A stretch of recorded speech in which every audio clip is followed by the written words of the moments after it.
ములుగు చామంతుల పువ్వుల పల్లకి మా తల్లికి, మా చేతుల్లో నిండిన జాబిల్లికి, పసుపేమో పచ్చంగా కుంకుమ ఎర్రంగా తీరొక్క పూజలు మా తల్లికి.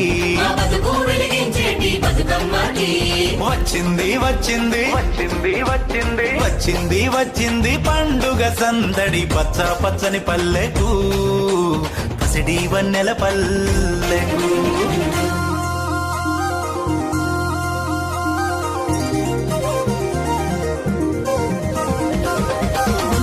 పులుగోయంగా గునుగు పులుగోయంగా గువ్వాలాలిరాయే గునుగు పులుగోయంగా గురుగు పులుగోయంగా గురుగు పులుగోయంగా గువ్వాలాలినాయే గురుగు పులుగోయంగా. బంతి పూలు పేర్చంగా బంతి పూలు పేర్చంగా బతుకమ్మ నవ్వెనే